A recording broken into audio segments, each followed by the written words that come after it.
کی تاریخ کو دوہراؤ جوانوں، جرأت کا علم جا بجلے راؤ جوانوں۔ ہر چیز پہ موقع پہ حضور نے ہمیں دعا سکھائی. کیوں سکھائی؟ کہ آپ اپنے دماغوں سے مت چلو زیادہ. ہم کہوں گے جی میں انجینئر بن جاؤں گا، پڑھائی کر لوں گا. جب پڑھائی کر لی تو نوکریاں نہیں ہیں، زیادہ پڑھ لیا تو لوگ نوکریاں نہیں دے رہے.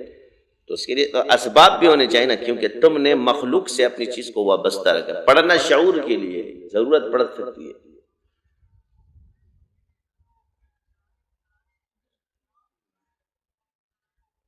کیونکہ ہماری نظر کس پہ چلے گی؟ اسباب پہ. جب پڑھے لکھے لگے تو اللہ کے کاموں میں انگلیاں نکالنا شروع کر دیتے. یہ کیوں ہے تو وہ کیوں. پڑھا ہوگا پروفیسر بنا ہوگا، ساری زندگی پروفیسر پہ، آگے قرآن پہ باتیں کرو.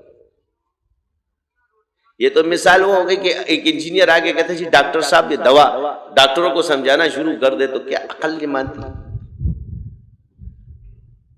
ہر پڑھا لکھا طبقہ کوئی انجینئر اٹھتا ہے تو کوئی پروفیسر اٹھتا ہے. اگر اسی شخص کو بول دے کہ ایک حدیث لکھ لے خود سے، تو قسم خدا کی نہیں لکھ سکے گا، جس کے لیے بزرگوں نے اتنی محنت کی ہوئی. تو انہوں نے بغیر سمجھے تو نہیں لکھے نا. اس سے کون سے مسائل اخذ کرنے کون سے نہیں، ان کو اچھی طرح پتا تھا، کیونکہ وہ اس فن کے ماہر تھے.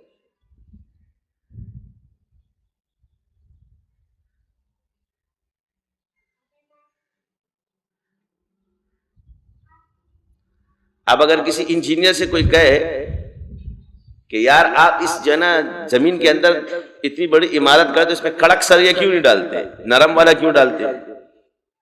عقل تو یہ کہتی ہے کہ مضبوط کڑک ہونا چاہیے، کیونکہ ظاہر میں طاقت بھی اس میں، مضبوطی بھی اس کے اندر ہے. لیکن جب آپ زمین میں ڈالتے ہو، پلر باندھتے ہو، تو سریا نرم ہوتا ہے. تو کہا تو جا سکتا ہے نا کہ اتنی بڑی عمارت کھڑی کرتے ہو نرم سریے پہ.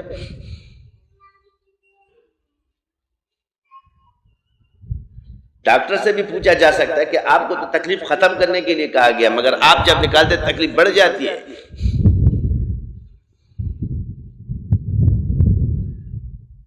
یہاں بھی تو ایک سوال اٹھتا ہے عقل. ڈاکٹر کے پاس جواب ہوتا ہے، لیکن وہ ڈاکٹر کے پاس ہوتا ہے.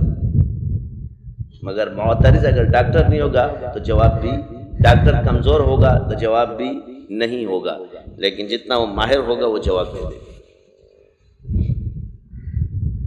اسی لیے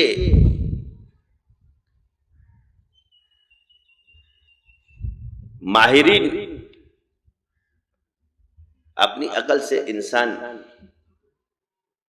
ہر شے میں تمیز نہیں کر سکتا، مگر عقل میں ایک بات تو چیز ہے کہ اللہ کی پہچان آسان کر دی. اللہ نے اللہ کی معرفت آسان کر دی.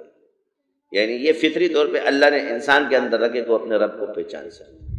اسے کسی مولوی کی ضرورت نہیں ہے نا پھر ادھر اپنی کیفیت سے کہے. تو وہ متلاشی ہے تو کبھی چلا جائے گا شراب کی بوتل اٹھا لے گا، تو کبھی دوسری چیز نکال لے گا کہ سکون چاہیے.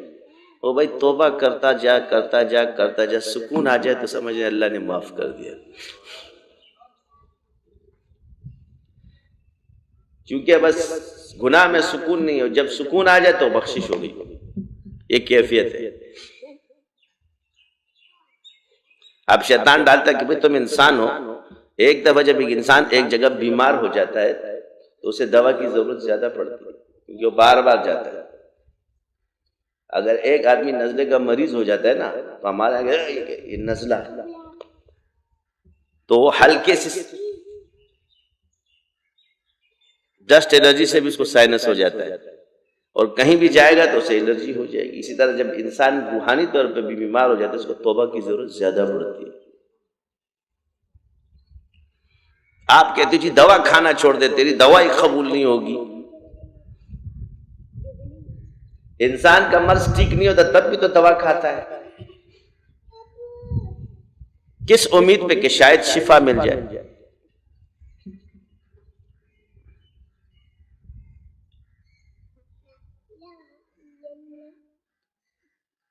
تو کیا توبہ صرف گناہوں پر ہے؟ توبہ آپ انسان نیک آدمی نیکیوں پر بھی کرے گا.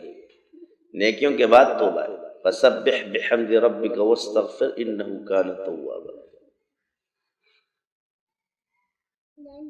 تو کافر کیا ہے اس کو چین توبے سے نہیں ملے گا، اس کو چین ملے گا ایمان سے، اور مسلمان کے اندر ایمان ہے تو گناہ کے بعد اس کو چین ملے گا توبہ سے اور اللہ کے ذکر سے، عبادت سے۔ تو آپ کو پہچان کرا دی کہ فَأَلْهَمَهَا فُجُورَهَا وَتَقْوَاهَا۔ تقویٰ کیا ہے؟ آپ کو چین ملتا ہے۔ فجور کیا ہے؟ جو آپ کو بے چین کر دے۔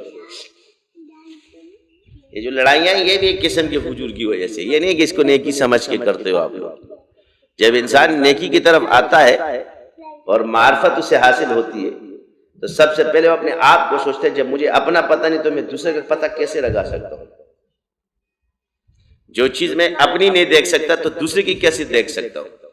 میرے اندر ایمان ہے، کیا میں ایمان دیکھ سکتا ہوں؟ اپنا ایمان میں دیکھ سکتا ہوں؟ کیا مجھے میرا ایمان نظر آتا ہے؟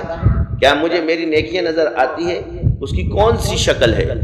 تو دوسروں کے بارے میں جب رائے دیتا ہوں تو یہ غلط۔ ایمان تو صاف ہے، اس کا یہ کہ اقرار باللسان و تصدیق بالقلب،